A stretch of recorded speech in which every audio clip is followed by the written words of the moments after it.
ai ke aloha ya kākou. Thank you for joining us today. In a moment, Governor Josh Green and Maui County Mayor Richard Bissen will join other government and nonprofit agencies to announce the details of the Maui Interim Housing Plan. Facilitated questions and answers will follow promptly after remarks conclude. Without further ado, it is my privilege to introduce Governor Josh Green.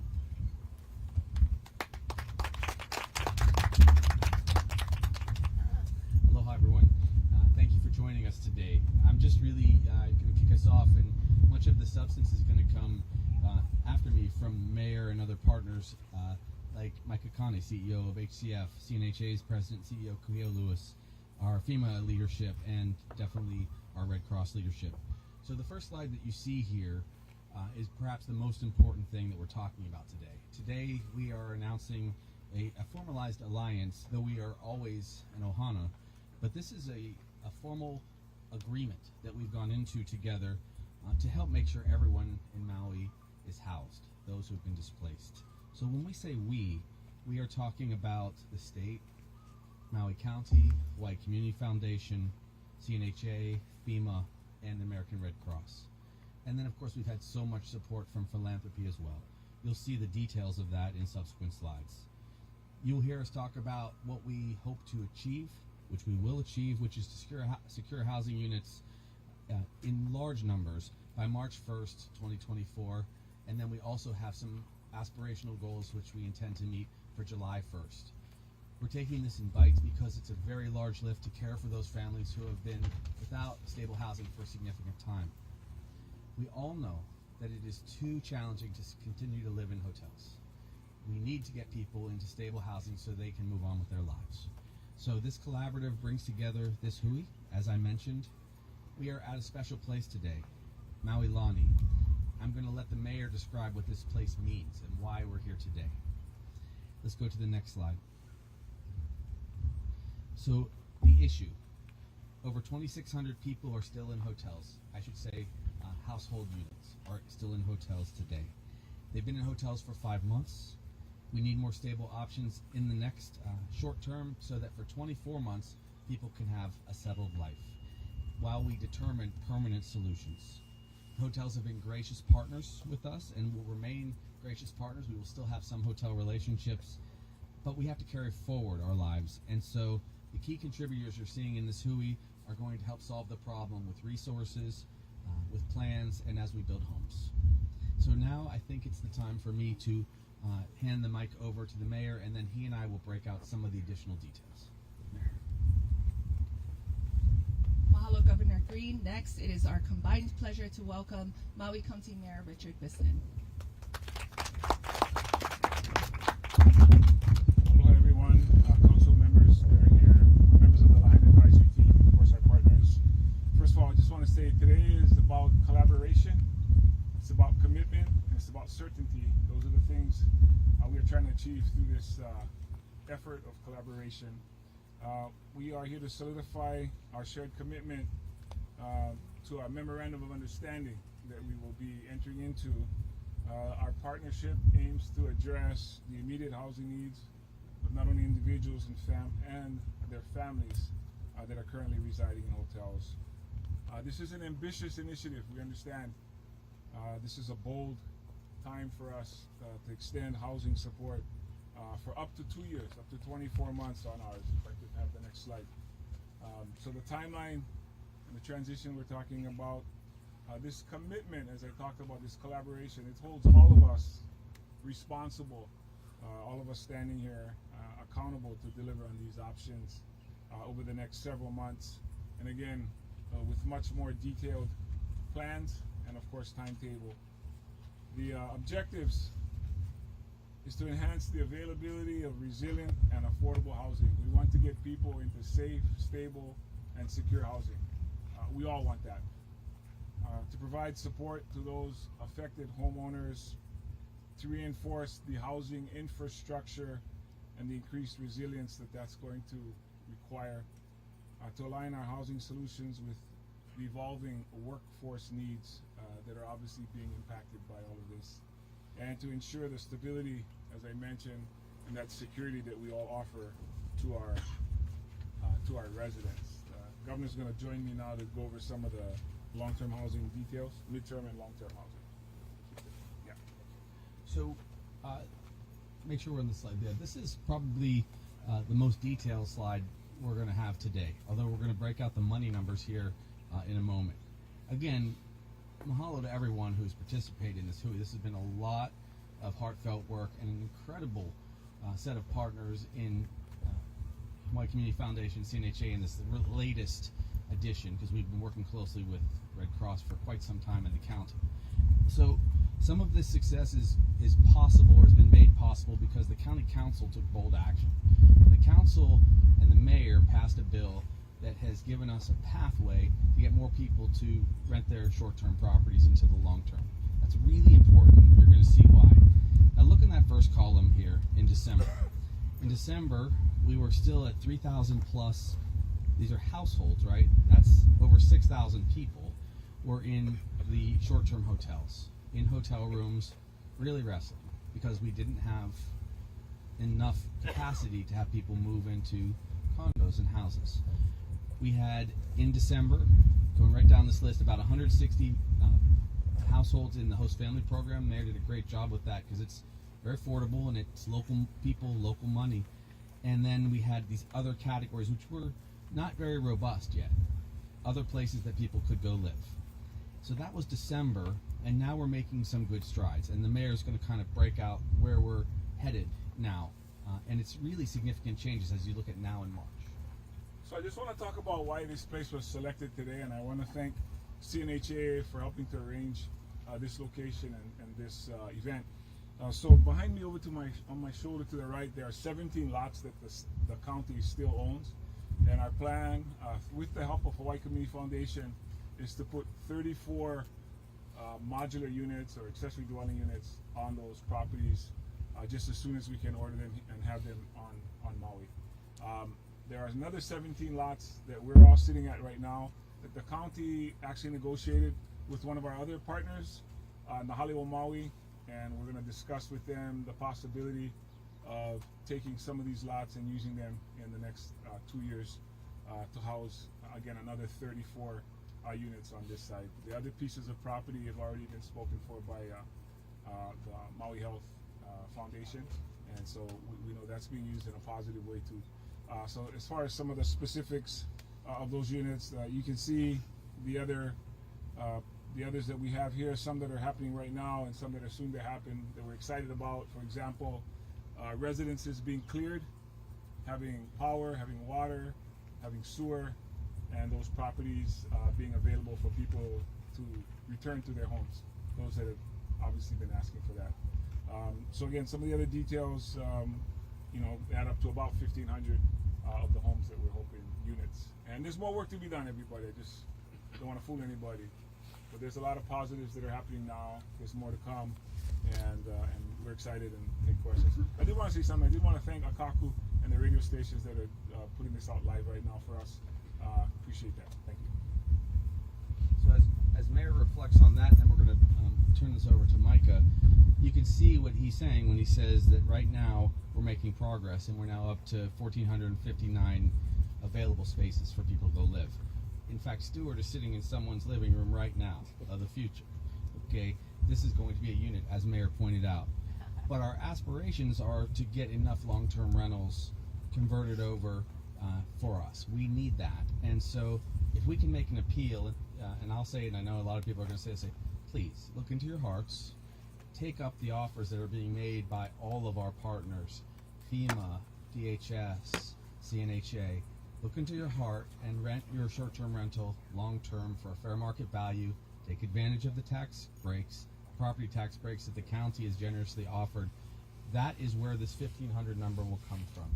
And you will see us then progress by the time we get to July to have a lot more housing for people so that we are stable for these 2 years.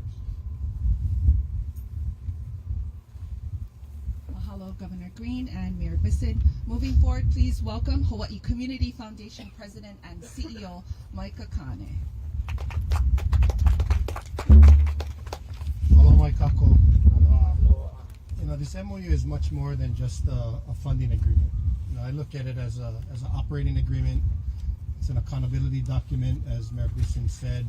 It's going to be something that we're going to be able to develop a scorecard and a dashboard to be reporting out our performance over time. It's also a result of the convening of the Maui County Recovery Support Function. And I really want to give a shout out to Josiah Nishita, current managing director, along with his deputy, Keanu Lauhi. I mean, their ability to convene, the 6 of us on a weekly basis, to get our input, to give us their input has really been, this is a work product of that effort. So I really want to recognize their leadership and their commitment over time. I also want to acknowledge that this document is really about recognizing roles and responsibilities. And while disasters have pretty traditional phases by which we go through, this was a complex one. And so figuring out what role we each can play in a very efficient way so that we can do the best work for the families that were affected was at top of mind when we developed this MOU. I think it also aims to scale a lot of the pilot projects that occurred throughout these convenings. Early in the process, thanks to the leadership of CNHA and Kuhio Lewis, the first program was launched with the host family program. Today we have 200 families that are benefiting from that. We have 200 families that are receiving resources for that. We also recognized from Kuhio's data that we needed to pay more, and it had a little bit too short of a shelf life.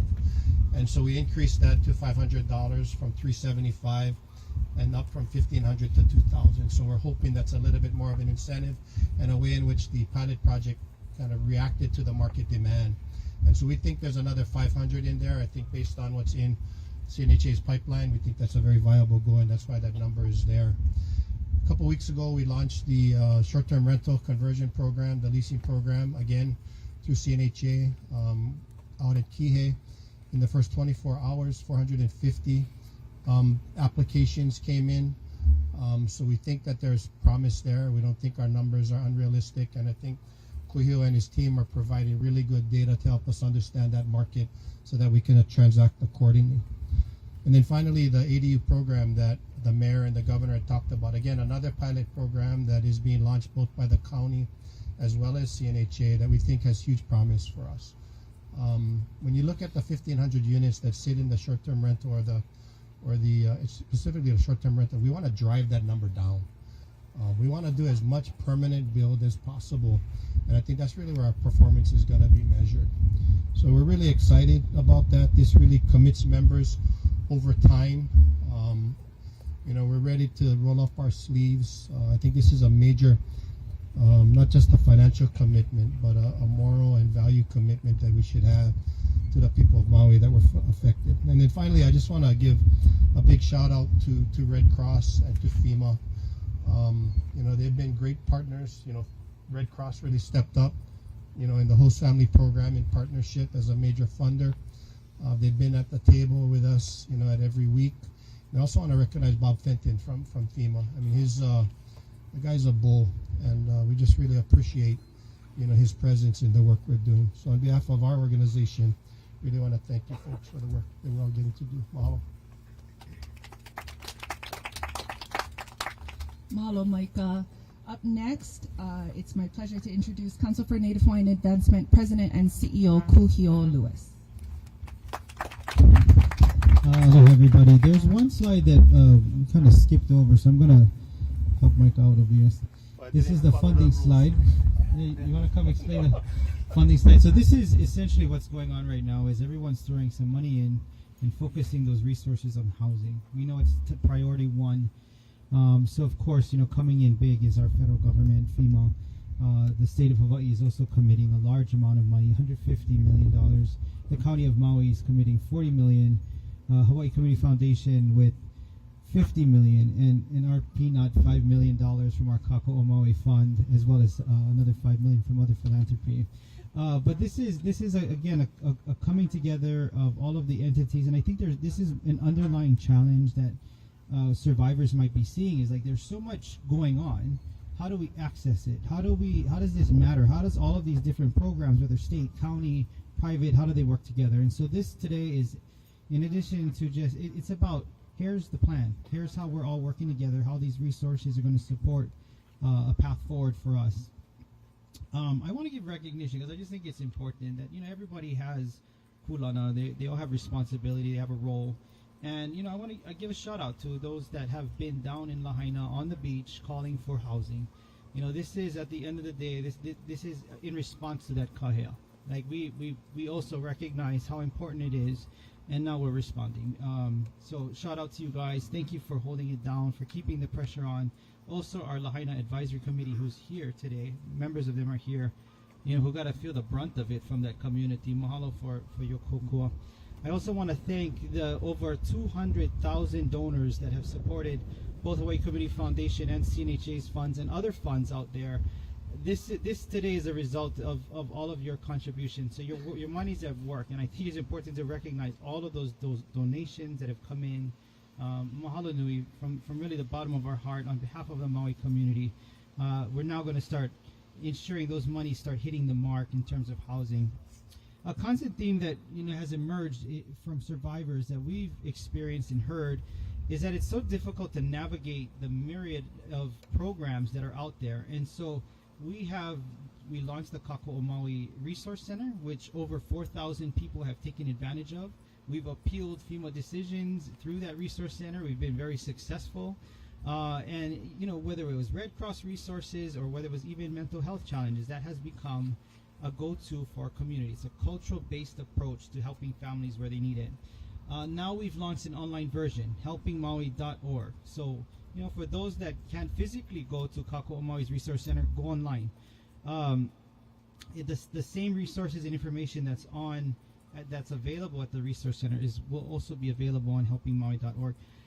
And helpingmaui.org is really our version of a matching tool. It's kind of like our version of Airbnb, where landlords can go apply their units and survivors can go seek a unit, and then we match them up. So if you're looking for housing survivors, go to helpingmaui.org. If you're a landlord and you want to kokua, support these families, go to helpingmaui.org. It's a centralized site for both sides. And, you know, just in closing, we're here to help. CNHA, if there's any one thing that we can do, it's distill information, it's break it down, and making sure that you can access these programs and the help that's needed. And just in closing, hang in there. We're coming together. We're here to help. And my aloha to all of you, and look forward to continuing that support.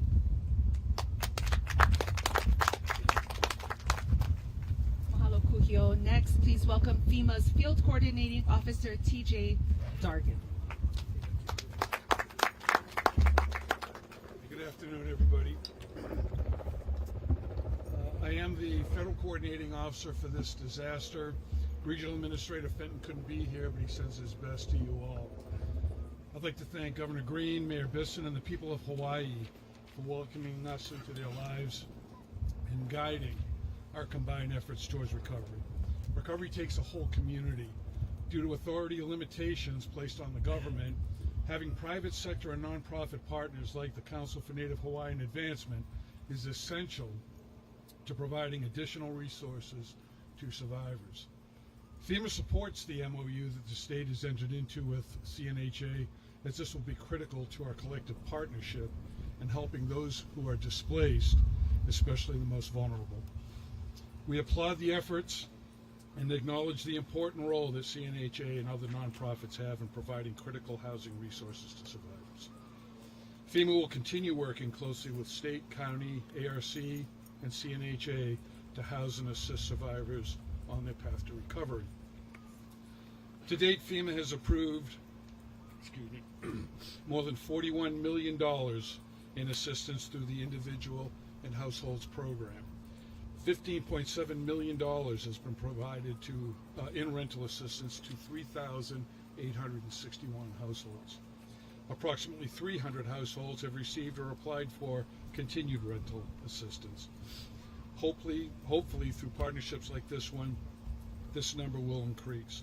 Under FEMA's direct housing program, eligible survivors are matched to a suitable unit for up to 18 months. Approximately 1,500 survivors are eligible for direct housing. As of today, we've identified 600 units and are pursuing 1,000 more. If you or someone you know is interested in leasing leasing units to FEMA for the direct lease program, please email Maui Housing 2024 at FEMA.dhs.gov. 2,400 households are currently being housed in 33 hotels with the non-congregate sheltering program, and that's a partnership with Red Cross and the state. We estimate $200 million in FEMA reimbursable costs have been put out so far. Our goal is to move these survivors into more safe and secure housing within the next 30 days. We're leveraging the direct housing program, evaluating the need for group sites, and supporting the relationship mentioned today to make this happen. To ensure the needs are met of the most vulnerable survivors, we ask those in hotels to return to their residence as soon as it is safe to do so. We also ask those who have insurance or alternative housing solutions to leverage these resources so help is focused on those who need it the most. While NCS is slated to end on February 10th, 2024, we have received an extension request from the governor. We're evaluating this request for those that are eligible for FEMA assistance and do not have alternative housing options available. FEMA is committed to ensuring that every eligible survivor receives a solution. As we continue reviewing this request, I want to reiterate that any extension would be for hotels only, as we're actively pursuing condos for survivors in our direct lease program. FEMA is here for the long haul. We will be here to help survivors transition into safe and secure housing, and we'll be here to see Lahaina recover. Thank you.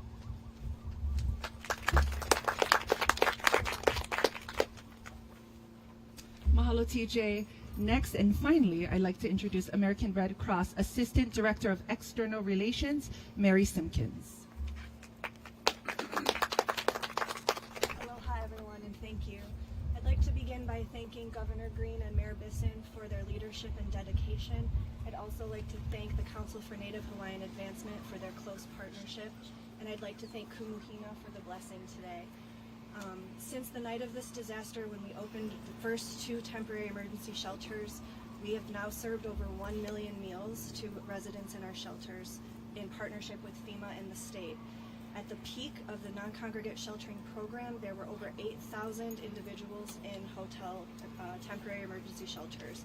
We are now just under 6,000, almost 5 months in, so that's almost 25%, more than 25%. We are pleased to partner with CNHA to support the interim housing solutions, helping individuals and families on the road to recovery. These solutions will help those in our shelters with the fewest recovery resources. Between the direct financial assistance of immediate assistance, bridge assistance, and shelter resident transition, we have given over $25 million to help our shelter residents on their road to recovery. Oh, and I just wanted to say that our slide isn't up, but any questions that you have, please call 1-800-RED-CROSS. You'll be directly connected to a Hawaii helpline. You can also go to redcross.org/HI-HELP. And I want to give a final thank you to Kuhio for his strategic and thoughtful collaboration on this project. Mahalo, and it's an honor to serve this community.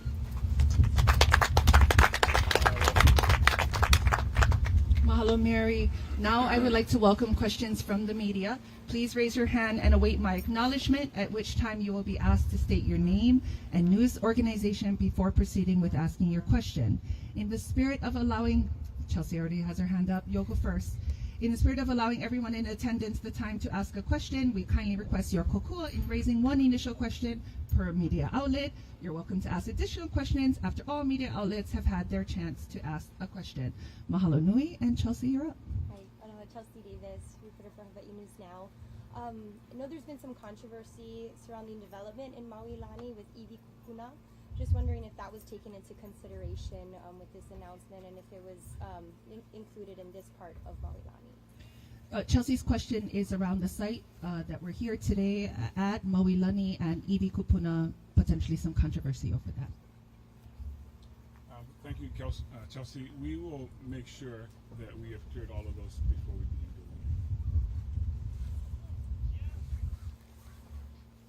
Follow up? You're good? All right. Anyone else?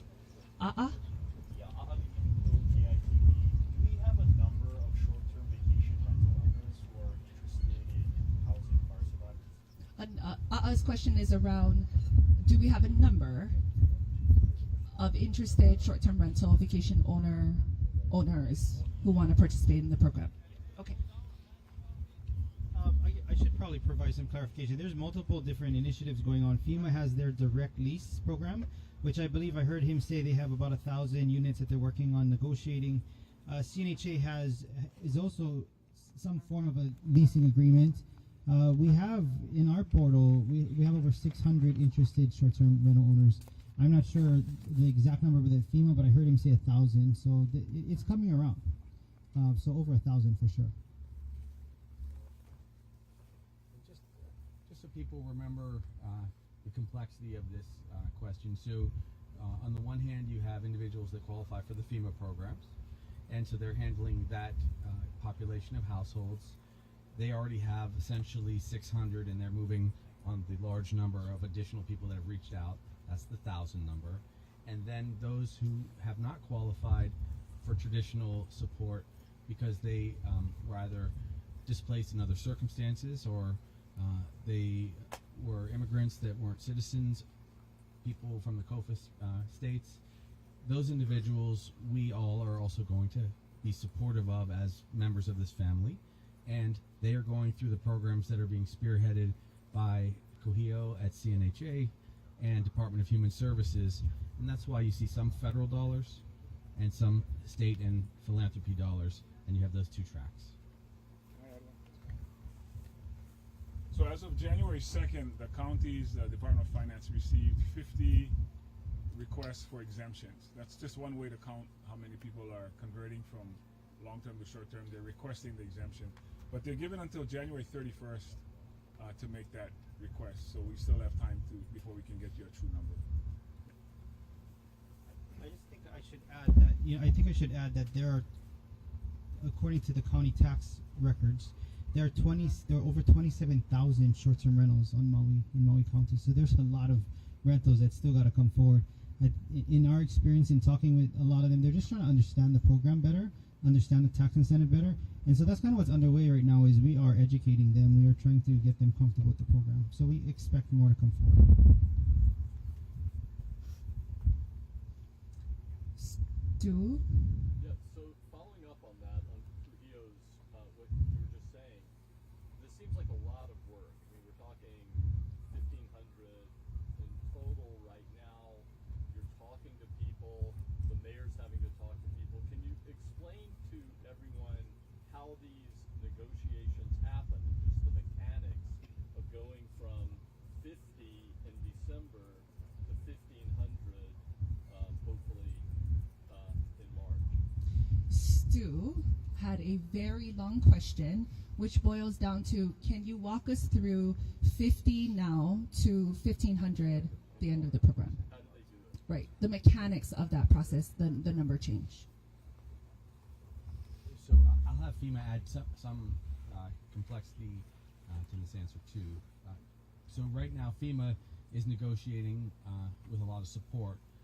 They have 3 property management companies that they're working with, and in addition to that, they're also able to negotiate with some large property owners that have hundreds of units.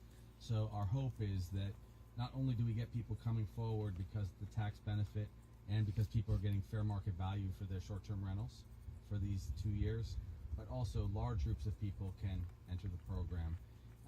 It is a complex process, which means that in some cases it's been one by one by one, but once people understand that they're going to be given a fair market value for their short-term rental, which is a lot of money, and the tax break, this is a good opportunity for people to put their hand up and say they want to support local families and to enter into this plan, because once we have housed everyone, other people will not actually have as good a deal, honestly, and they will have done something very special for all of the people here in Maui. governor's exactly right. We have 3 property managers that we've contracted with that know the local resources, and they're providing us with those initial leads that we then follow up with and try to sign a lease with. The mayor's staff has also turned us on to a lot of opportunities and options that are out in the community that we followed up on. We've also done 2 business days with owners and contractors or property managers. We've sent out flyers and letters to those folks explaining the opportunities, explaining the long-term stability of a FEMA lease, and so forth. So we've shaken that tree pretty hard, and as we've said, we have 600 units that we're in the process of leasing at this time, and we have 1,000 more in the pipeline to follow up with. And we'll continue shaking that tree until we've got sufficient resources for all. We also will turn over those options that we can't close to like CNHA and other entities that are also pursuing these kinds of leases, but not within the FEMA pipeline.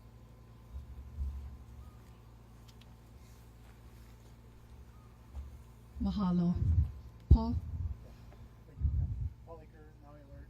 I just want to make sure, and sorry if I'm slow, but get up to speed on the news of today, which is, it sounds like the additional modular units going in Maui Lani. Can we get a timeline and some specifics on what that looks like, please? So, simple question from Paul, which is, can we get a timeline and more detailed specifics on this Maui Lani project? Mahalo.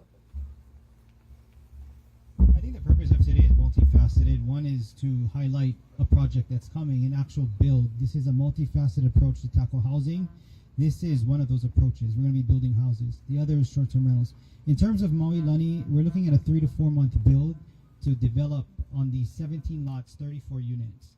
These are modular homes that are prefabricated. They'll be here in the islands, hopefully within the next 8 weeks, and we'll be constructing them. So the hope is that we will be moving families in as soon as 3 to 4 months from today. So the plumbing is all there, the electric's all there. The infrastructure is already in place. These are shovel-ready lots, which is why they were selected as the first set of builds. But of course, earlier we heard comments about archaeological concern. We're gonna make sure all of that is clear before anything progresses. But this is the lowest hanging fruit right now, and that's partly why we're here today. And how do people get signed up? I mean, who's getting in?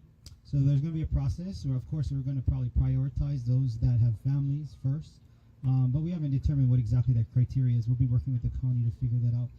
What I can share is this is county land. Hawaii Community Foundation is going to be financially committing to purchasing the units, and CNHA will be helping with the getting the families into the units and managing the property for the next few years.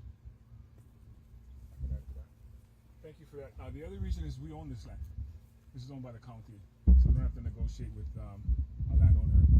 I also wanted to share that we've also been identifying lots for accessory dwelling units, vacant lots, similar to this. We've identified over 200 of those, and if we combine them with some of the areas that are not vacant lands, there's about 500. And so we're pursuing that as well.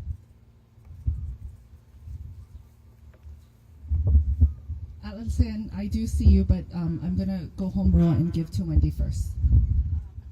Wendy Osher with Maui Knowledge Pacific Media Group. I was just wondering if you had a timeline for all the people that remain in the hotels, when they're going to transition out, and how often they're still moving. Is it monthly?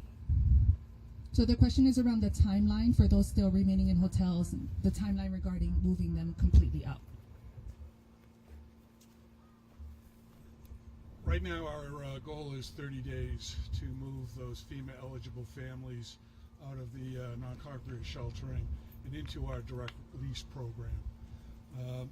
We also have the possibility of building a group site that'll take longer if we don't get enough direct lease products, but right now we've got almost 70 families licensed in, and we're doing more and more every week. It's really starting to pick up speed. Let's pull that slide back up again. It's got the okay, there we go. Yeah, if you look at the March 1 date, that's kind of our goal, to have everyone that can possibly be moved from the short-term hotels into all of the other different options, which is why we maintain some hotel rooms. Which hotel rooms are we in? Yeah, forgive me. Royal Lahaina and Hagai, which was mentioned earlier by Micah, are still hotels.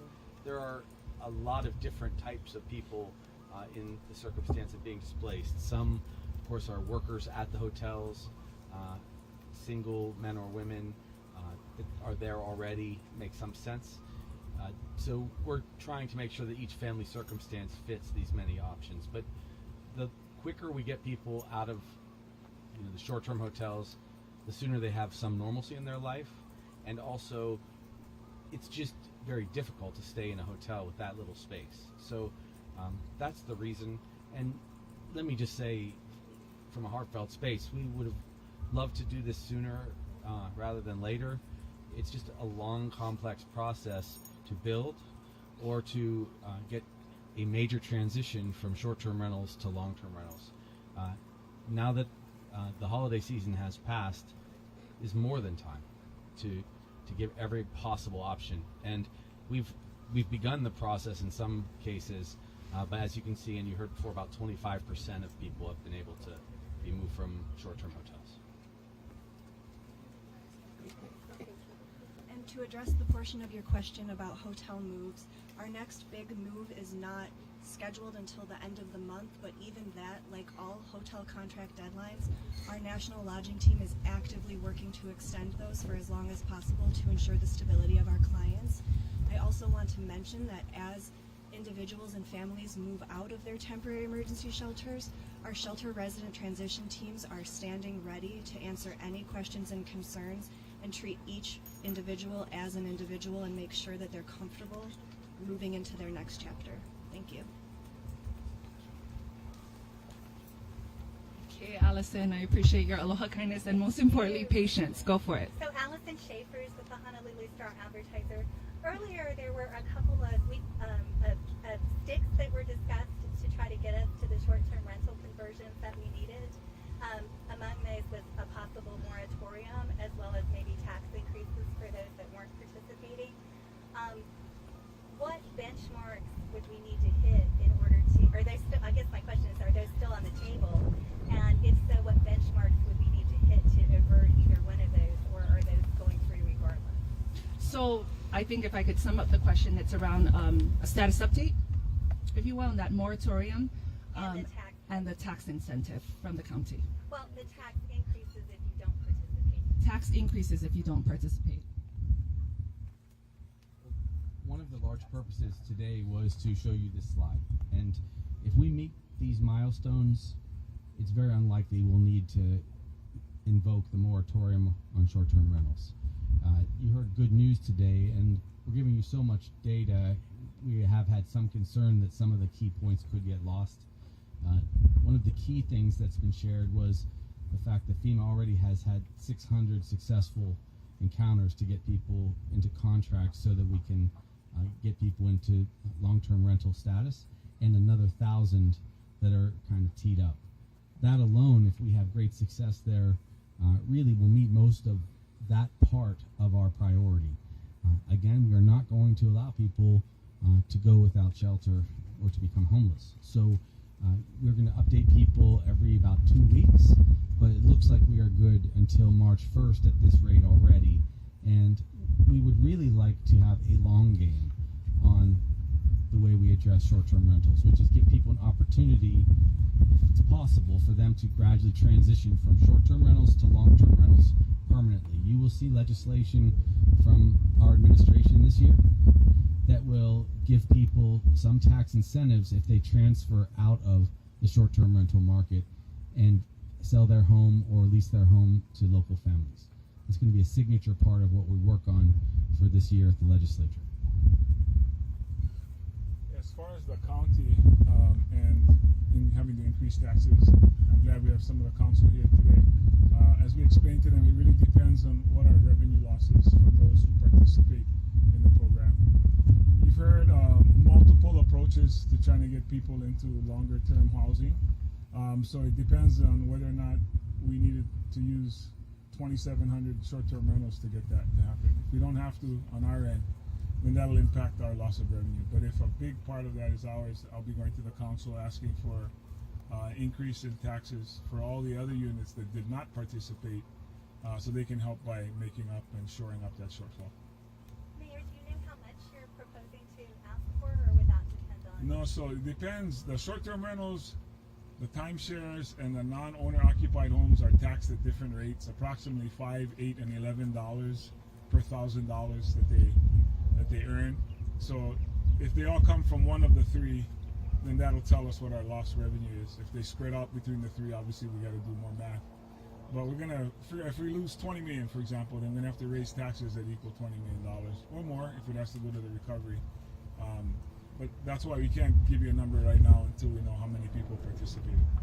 But you'd be looking to raise taxes just on the short-term rentals that didn't participate to get to No, those three categories that I just talked about. Yeah, that's correct. To get to the 20. Yeah, that's correct. Final question will go to Chelsea Davis. What's the plan for the previously homeless Lahaina fire survivors? Is there any, I don't know if that's for Red Cross. Repeat one more time for me. The plan for previously homeless Lahaina fire survivors. Chelsea's question is around what's the plan for the previously homeless as a result of the Maui wildfires?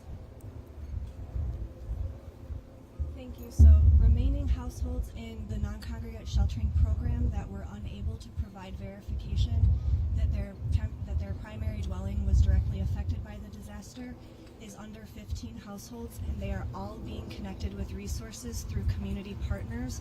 Those efforts are ongoing, and I can't share complete information yet, but the hope is to connect them with temporary housing solutions as well as any medical needs that they might need. Yeah. For FEMA, actually, can you tell us if we have a government shutdown, how that might affect? Go ahead, Paul. Thank you. If there is in fact a government shutdown, which I'm sure everybody's hoping there isn't, how that might affect the distribution of funds and the ongoing programs from FEMA. How would a government shutdown impact the distribution of funds? FEMA is funded through what's called the Fund Code 6 line. That is no year money. Congress puts money into that, and if there's a FEMA shutdown, we're still able to keep the staff in the field and provide funds for the individuals and households program. There could potentially be some challenges with public assistance projects being funded, but for the people, for the survivors, there's no change in support. So just we're going to close, Mayor and I. Please come, Mayor. The key today is collaboration. Thank you, everyone, for acknowledging this partnership. It is a lot of work, as was mentioned on several occasions, and a lot of complex work to provide care for people. And the mayor's been an extraordinary caring leader, and he has been aided by terrific people to bring us all together. So we're grateful for this hui. It will make a large difference. Yeah, I just want to say thank you again to all of our partners behind us, as well as those that are not with us right now, because there are many, many, many organizations that have put their hands together to help us with this, and I can't say thank you enough on behalf of our county. So, mahalo. Mahalo, everyone. Hau'oli makahiki ho. That concludes our press. Sir.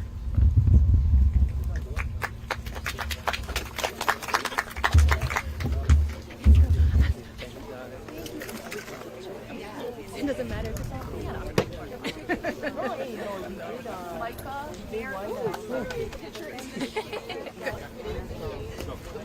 It's what you do. The one